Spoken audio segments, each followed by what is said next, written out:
स्वागत है आप लोगों का आपके अपने educational channel home science with Pooja में। आज के वीडियो में हम जानेंगे घर के बारे में, होम के बारे में जानेंगे, आवास और घर में अंतर क्या होता है ये जानेंगे।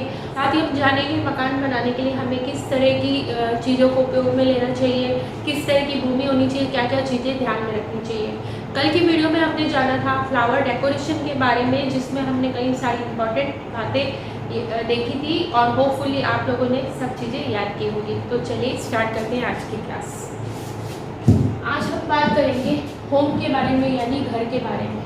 तो सबसे पहले जान लेते हैं घर की आवश्यकता। और घर की आवश्यकता जो है सबसे पहले है प्राकृतिक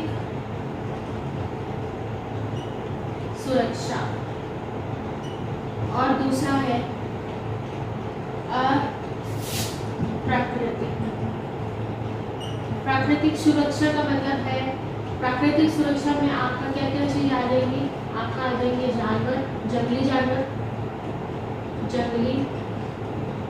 जानवर, वर्षा, आंधी,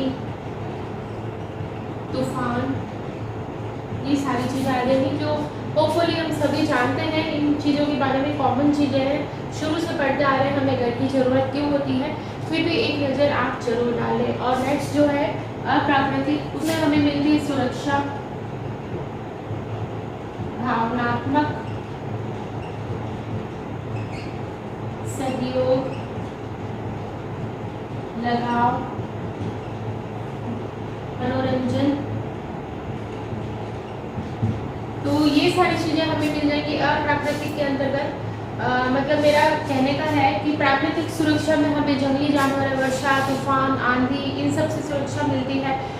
क्योंकि जब प्राचीन काल में जब मनुष्य बाहर यानी खुले आसमान के नीचे रहता था तो उसे काफ़ी सारी चीज़ों का सामना करना पड़ता था। उसे वर्षा, आंधी, तूफान, जंगली जानवरों से सुरक्षा करनी पड़ती थी।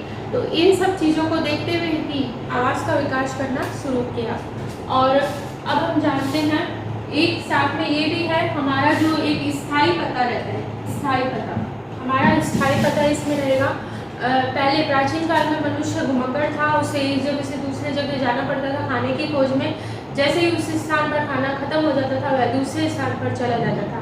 तो एक मुख्य कारण ये भी है, इससे क्या है हमारा जो हमारा स्थायी पता हो जाता है, हमारा पता होता है कि हम इसी स्थान पर रहने वाले हैं। आज हम जानते हैं मकान, इमारत यानी मिट्टी, गारे, सीमेंट, इन सब से मिलाकर जो एक ढांचा टाइप से बनाया जाता है उसे हम मकान कहते हैं। जबकि घर जो है भावनाओं से, संवेगों से जुड़ा हुआ होता है। इसमें हमारे संवेग, हमारी भावनाएं जुड़ी हुई रहती हैं। अगर हम मकान को छोड़ रहे होते हैं तो हमें दुख महसूस नहीं होता। वहीं पर अगर हम घर को छोड़ रहे होते तो हमें दुख महसूस होता है। आप लोगों में से कुछ गर्ल्स ऐसे होंगी जो कि अनमैरिड होंगी, तो जब आप लोगों की मैरिज होगी तो आप जब घर को छोड़ेंगी तो आपको बहुत ज़्यादा मन में जो है यूँ लगेगा कि अरे क्यों छोड़ रहे हैं हम घर को, यहीं पर हम पले बढ़े, यहीं पर हमने खेला कूदा, यहीं उनके साथ खेले, हमने उनकी डांट भी खाई। कई सारी चीज़ें जो हैं हम घर में शुरू से, बचपन से लेके जहाँ हमारा जन्म हुआ है, उसको एकदम से जब छोड़ना पड़ता है तो बहुत ज़्यादा दुख होता है। वहीं पर अगर आप कहीं पर किसी होटल में रहने के लिए 2-3 दिन के लिए जा रहे हैं तो आपके दिमाग में ये नहीं आएगा कि अरे इसको हमें छोड़ना पड़ रहा है, हमें क्यों छोड़ रहे हैं, हमारी भावनाएं उससे नहीं जुड़ी होती। तो इसमें कुछ डिफरेंस है, उसके बारे में जानते हैं। पहला है अस्थायी। आवास या इमारत जो होती है वो अस्थायी होती है। कुछ सिचुएशंस की वजह से हम कुछ समय के लिए वहाँ पर रहते हैं और फिर जब हमारा कार्य पूरा हो जाता है तो हम फिर अपने घर चले जाते हैं। जबकि घर स्थायी होता है, हमेशा वहीं पर हम रहते हैं।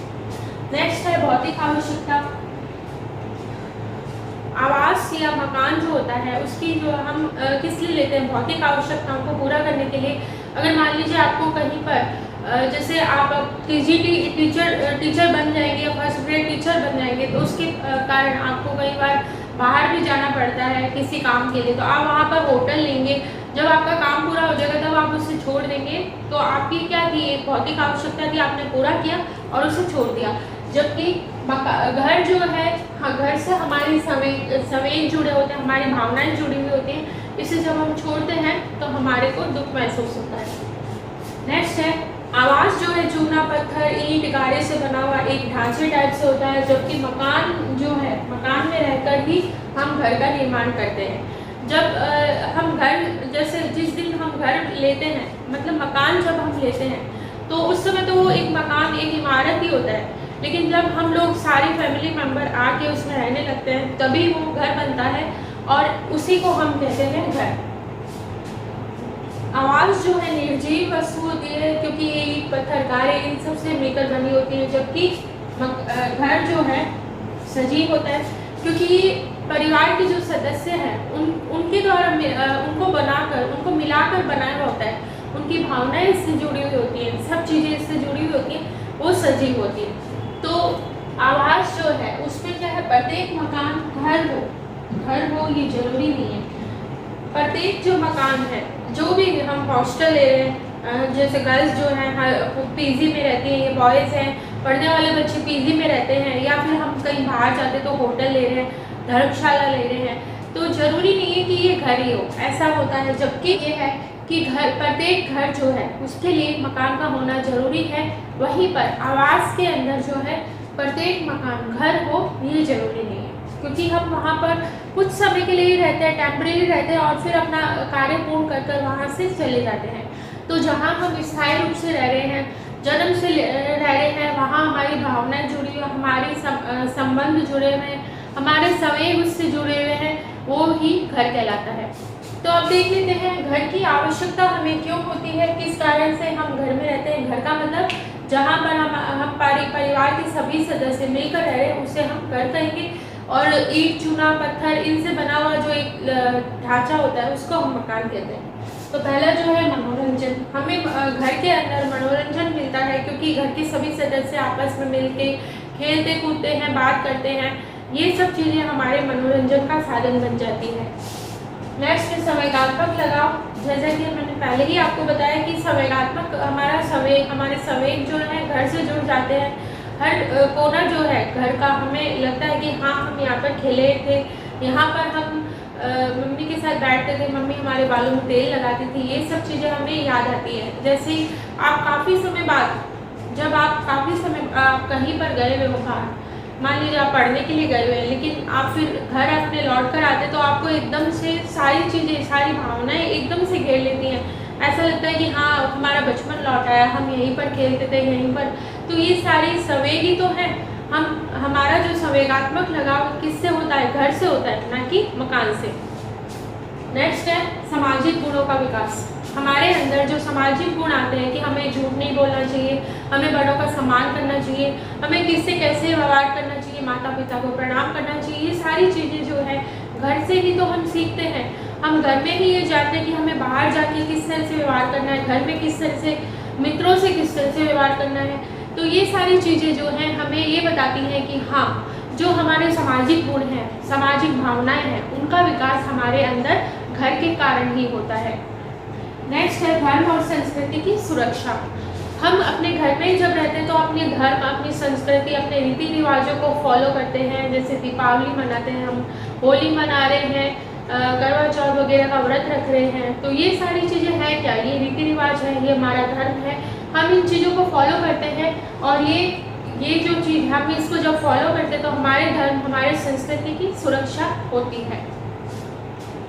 घर में अनुकूल वातावरण, जब आप सुबह से, जब आप टीचर बन जाएंगे और आप सुबह से जॉब करके घर आएंगे तो आपकी आधी थकान तो वैसे ही मिट जाएगी। घर में क्या है, हमें अनुकूल वातावरण मिलता है। ऐसा नहीं है कि हम जो घर में व्यवहार करते हैं वो बाहर भी करते होंगे। हमारा जो व्यवहार है वो घर में अलग होता है, बाहर अलग होता है। घर में हम अपने अनुकूल रह सकते हैं, हमें इस चीज़ की चिंता नहीं है कि हमें कोई देख रहा है, हमें मतलब हमारे अंदर ये चीज़ रहती है कि हमें एक अनुकूल वातावरण मिलता है, हम उस घर के अंदर बहुत ही सुकून महसूस करते हैं। तो घर के अंदर हमें क्या महसूस होता है, अनुकूल वातावरण मिलता है।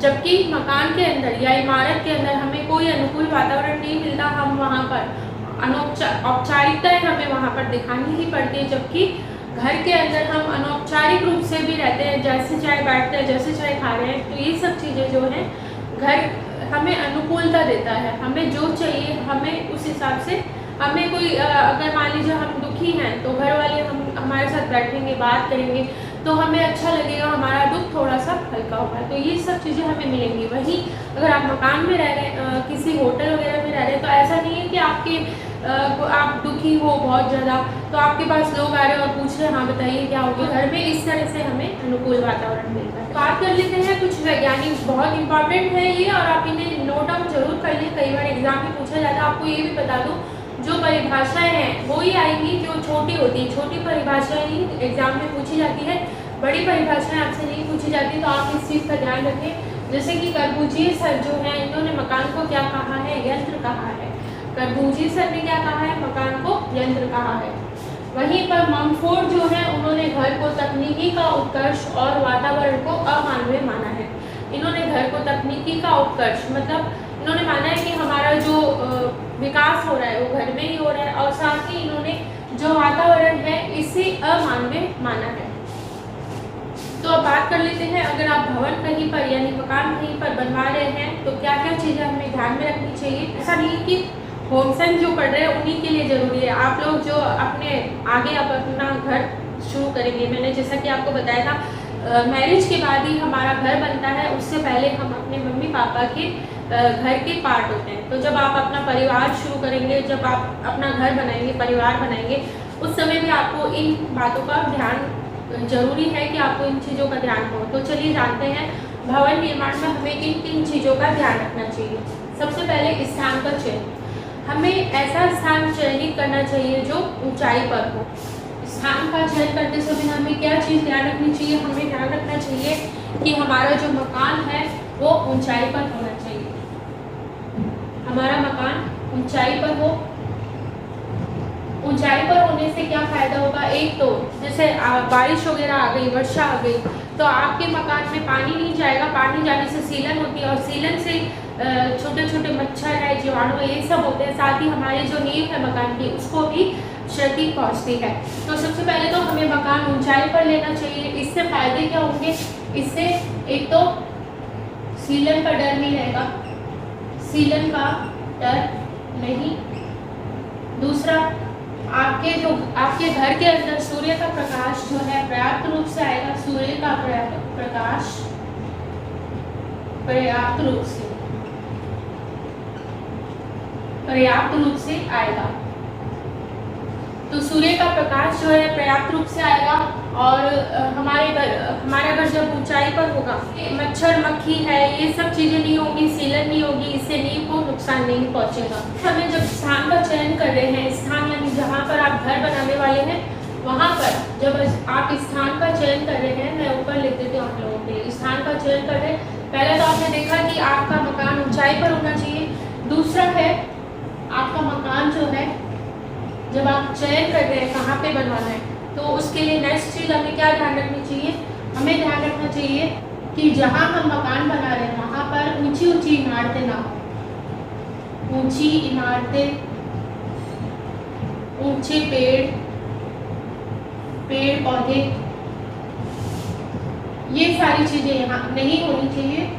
क्यों ऐसा क्यों, क्योंकि बड़ी बड़ी इमारतें होंगी तो क्या होगा, आपका जो सूर्य का प्रकाश है घर में नहीं आ पाएगा। बड़े बड़े ऊंचे ऊंचे पेड़ होते हैं तो सूर्य का प्रकाश जो है वहीं पर रुक जाता है, और हमारे घर में अच्छा प्रकाश नहीं आ पाता है।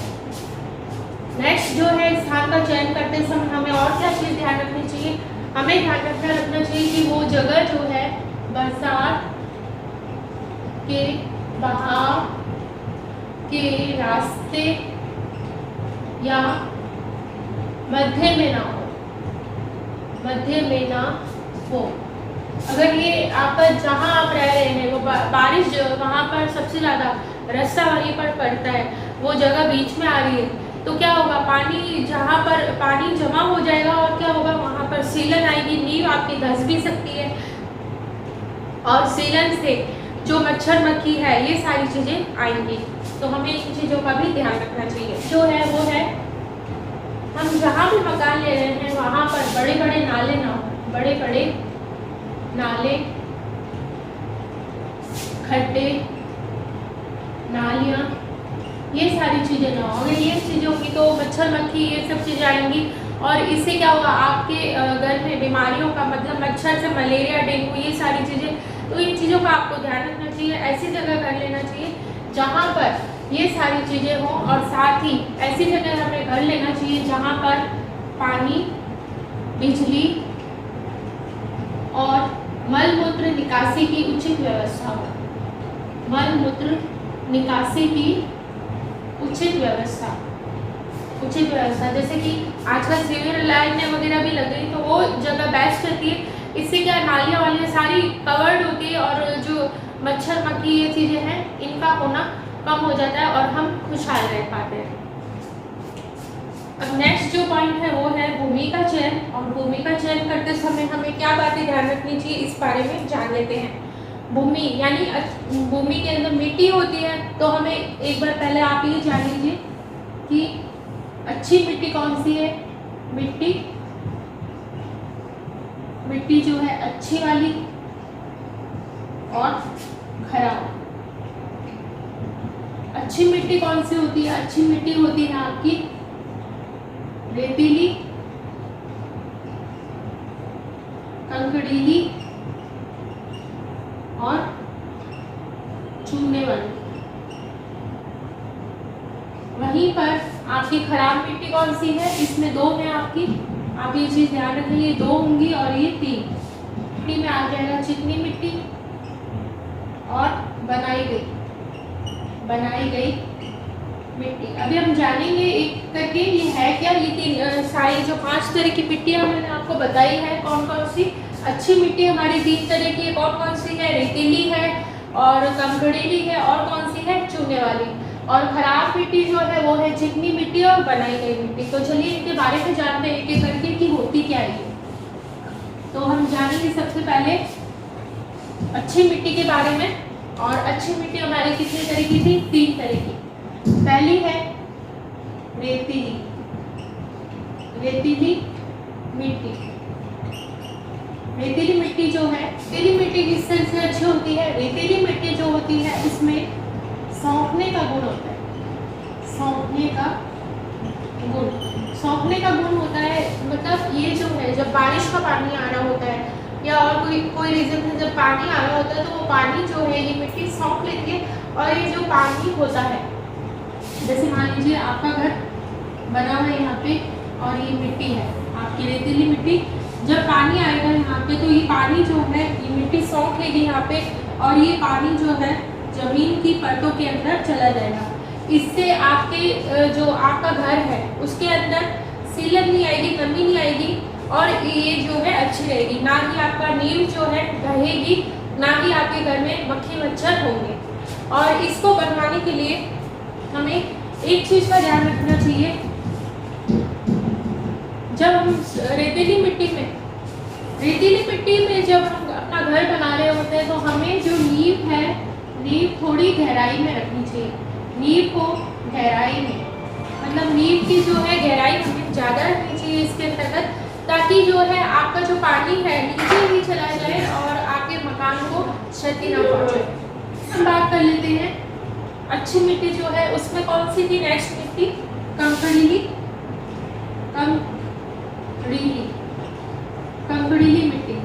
मिट्टी जिसमें पत्थर होते हैं, छोटे छोटे पत्थर होते हैं, ये भी अच्छी रहती है। इसमें क्या होता है, जब बारिश का पानी आ रहा होता है, आपके बारिश हो रही होती है, तो उस समय आपकी जो कंकड़ीली मिट्टी होती है इसमें धीरे धीरे, जैसे कि ये रेतीली मिट्टी में तो फटाक से जो सौंप लेता था पानी, तो इसमें क्या होता है थोड़ा थोड़ा पानी जो है जमीन के अंदर सौंप लिया जाता है और ये बहुत अच्छी रहती है। नेक्स्ट हम बात करते हैं अच्छी मिट्टी में चूने और पोटेशियम वाली, चूना, कंकड़, पत्थर, पोटेशियम, ये सारी चीज़ों वाली मिट्टी जो होती है ये भी अच्छी होती है। इसमें भी सौंपने की अच्छी क्षमता होती है और ये पानी को अच्छे से सौंप लेती है और इस वजह से हमारे घर में सीलन नहीं रहती। अब हम बात करेंगे खराब मिट्टी के बारे में, जहाँ हमें घर नहीं बनाना चाहिए। तो अगर आप भविष्य में घर बनाते हैं तो इन बातों को ध्यान में रखते हुए बनाएं, तो ज़्यादा आपके लिए, आपका घर भी लंबे समय के लिए, आपके घर की लाइफ लाइन भी बनी रहेगी और आपको अच्छा भी लगेगा वहाँ पर रहना। नेक्स्ट हम बात कर लेते हैं खराब मिट्टी खराब सा आप समझ रहे हैं, यहाँ पर मतलब घर के लिए अच्छी नहीं होगी। खराब मिट्टी, खराब मिट्टी में पहली है चिकनी मिट्टी। चिकनी मिट्टी, चिकनी मिट्टी जो होती है इसमें पानी तो इसमें सौंप लिया जाता है, पर ये जो पानी की नमी रहती है ये काफ़ी समय तक रहती है, और ये नमी रहने की वजह से हमारा जो घर है उसमें सीलन आनी शुरू हो जाती है। तो इसमें क्या होता है, पानी काफ़ी देर तक रहता है। पानी या नमी जो है, नमी लिखिए आप यहाँ पे, नमी जो है काफ़ी देर तक रहती है। इस वजह से आपकी जो घर की नींव है उसमें नमी बनी रहती है और सीलन आ जाती है। नेक्स्ट है बनाई गई मिट्टी। बनाई गई, बनाई गई या भराई गई, भराई गई मिट्टी। तो जो बनाई गई या भराई वाली मिट्टी होती है इसमें क्या होता है, इस तरह से जैसे जमीन है, यहाँ पर जो कचरा वगैरह होता है, कचरा है, कूड़ा है, कंकड़ है, कचरा, कूड़ा करकट, कचरा, कूड़ा, ये सारी चीज़ें यहाँ पर फेंक दी जाती है। उसके बाद में मिट्टी इस पर डाल दी जाती है, कंकड़ वगैरह डाल के मिट्टी डाल दी जाती है। उसके बाद ऊपर जो है घर बनाया जाता है। तो इससे क्या होगा, कचरा होगा, यहाँ पर जो कचरा होगा वो क्या है, सड़ने लगेगा। उससे क्या है, जीवाणु कीटाणु फैलेंगे और ये हमारे लिए अच्छा नहीं रहेगा। अगर कोई रीज़न की वजह से हमें यहाँ पर घर बनाना भी पड़ रहा है तो इसके लिए सॉल्यूशन ये है कि आप यहाँ पर काफ़ी सारे कंकड़ पत्थर डलवा दें, उसके ऊपर मिट्टी डलवा दें और उसे वहाँ पर वैसे ही छोड़ दें। उसको कई वर्षों तक वैसे रहने दें और उसके बाद में वहाँ पर आप घर बनाएं, तो आपके घर के लिए ज़्यादा सही रहेगा। तो हमने देख लिया मिट्टी कौन कौन सी है। आमुख दिशा विन्यास, इसका क्या मतलब है, आमुख दिशा विन्यास के बारे में हम जब बात करेंगे आमुख दिशा विन्यास के बारे में। इसमें आमुख दिशा विन्यास का मतलब होता है आसमान से पूर्व की ओर। इसका मतलब होता है आसमान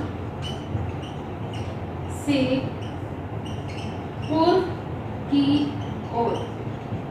आसमान से पूर्व की ओर जो है आमुख दिशा विन्यास होता है, और इसका मतलब होता है हमारे घर के जो दरवाजे हैं, खिड़कियां हैं, हमारे घर का किचन है, ये सब कौन सी दिशा में स्थित है, इस चीज़ का हमें इसमें ध्यान रखना चाहिए। तो इसमें हमें एक चीज़ ध्यान रखनी चाहिए,